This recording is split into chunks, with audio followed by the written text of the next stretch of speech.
After a long day of protest, it has ended now with a confrontation, a standoff between some of the protesters who remain and between police who are lined up. This is a WJZ special report. That group gathered in downtown Baltimore. They organized to protest, of course, the death of George Floyd. Floyd, the Minneapolis man who died after an arrest when an officer held his knee down on his neck.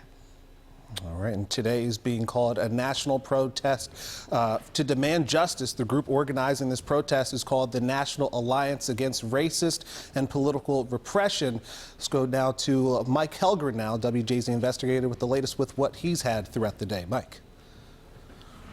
Max and Denise, we started out around 2:30 monitoring the protest. They started out very peacefully, and we've been talking about how this is a pandemic. They were very careful to remind people to social distance. They were doing some of these protests in cars. A few people were walking. They alerted people it was going to be a long protest. That started at 20th and Charles. It wound its way down over near Penn North, eventually making its way down here to City Hall. Things were pretty peaceful until there was an incident just after 8 o'clock tonight on the Lexington Street side of City Hall where someone smashed in windows of a police cruiser, and then other people were trying to block police cruisers from getting out of that area. And then things kind of waxed and waned. They went downhill from there shortly after, I don't know, say 9:30, 10 o'clock.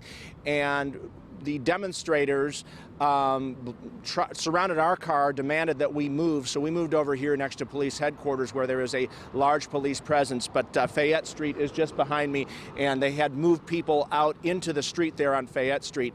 But we had talked to so many people who wanted us to share their stories, so many peaceful demonstrators who wanted to advocate for police reform and talk about the memory of George Floyd before things got ugly. Let's take a look at how the day unfolded.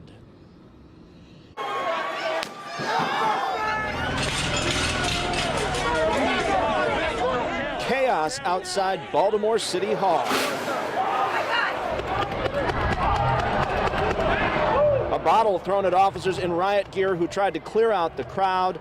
Tensions had been rising throughout the evening as officers tried to extract police cruisers from the growing number of people. We're going through the corona pandemic right now. We can't destroy the city. You know, not at a time like that. We're already going through something that we've never been through before. So we need real leaders down here right now. More people kept coming. They vandalized Baltimore-owned vehicles as police tried to keep the City Hall secure. The police don't care about us. They knew exactly what they were doing in Minneapolis. And at the end of the day, we had to fight for what's right for us. And I can't wake up knowing that this could have been me, this could have been my sister, this could have been anyone. Not just black people are fed up. Everybody is fed up. Enough is enough. When black lives are under attack, what do we do? Earlier, demonstrators marched through the streets of Baltimore in response to George Floyd's death in Minneapolis and the deaths of other African Americans, calling for police reform. Black lives matter! Is this country a great today for who? Not for me. Surely, because I'm treated different in a traffic stop. I'm already wrong. We come together for something as tragic as a death, but when, in all actuality, we need to come together as a whole, as a group, as a nation, and not just be unified through death. Let's be unified through peace.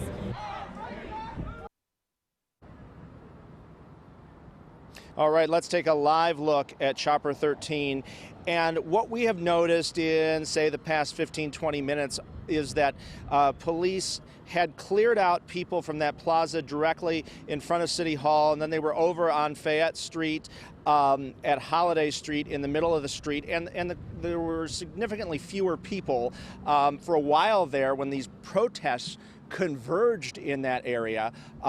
There were so many people, and that just raised the volatility level. We've also seen protests throughout the day winding their way into other neighborhoods.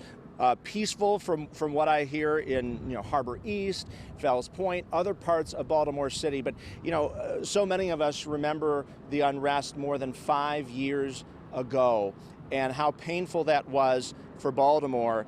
And this brings back so many memories after Freddie Gray's in custody death. And I talked to so many people today who feel those wounds, they're still so fresh. And when they saw that video of George Floyd, it just brought those memories flooding back. And so many people wanted to demonstrate and share their perspectives and exercise their First Amendment rights. And it went so well for so long through so much of the city. But, you know, there are a few people who were very, very upset, and they let their anger be known at City Hall and city officials. And I talked to a number of people who are wondering where that voice of calm is, where it will come from.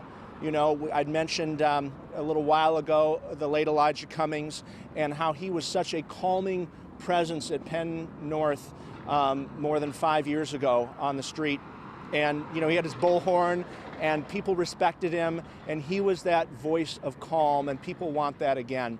I should also point out that Maryland State Police are working in conjunction with Baltimore City Police to try to clear the crowds, and we're told they had brought in some Humvees to try to make sure that those crowds were cleared out and that things were de-escalated here. Again, I am on the Fayette Street side of City Hall, and as I look down here, you can see, I don't know, hopefully you can, there's a large yellow Department of Public Works vehicle, and they brought some of those out to help to try to, you know, move people along, block off some streets. We've seen a very large police presence here throughout the day, and we saw the barricades around City Hall actually, you know, grow wider, and then we saw the police in riot gear move in. I believe it was sometime shortly after 10 o'clock, and they came from the toward Holiday, from the Fayette Street side toward the front of City Hall. And right now, let's take a look. You can see on Fayette Street here, you can see the police still have that blocked off. And again, a number of demonstrators became angry with the news media, and it was not just us, but other members of the news media. And they made way for our car so that we could get out of that area. They said that it wasn't safe for us there. They demanded that we leave. I like to be in the middle of everything. It's an important job to document everything, especially on a historic day for this city. Again, you're looking live down Fayette Street from our camera here, and you can see some demonstrators in the street. You can also see the police officers keeping watch over that. And so there is a small crowd that is just not leaving there in front of City Hall.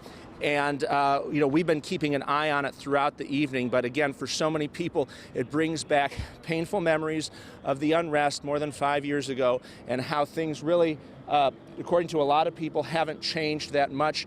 We have seen, at least from my vantage point, remarkable restraint showed by the officers, and we know that there had been policy changes over the years to deal with large crowds like this. And I want to go right now to my colleague, WJZ's Avajoy Burnett. She has been out here with me. She's been at various locations throughout the day, and she has also some perspective on how this has all unfolded throughout Baltimore City tonight. Avajoy.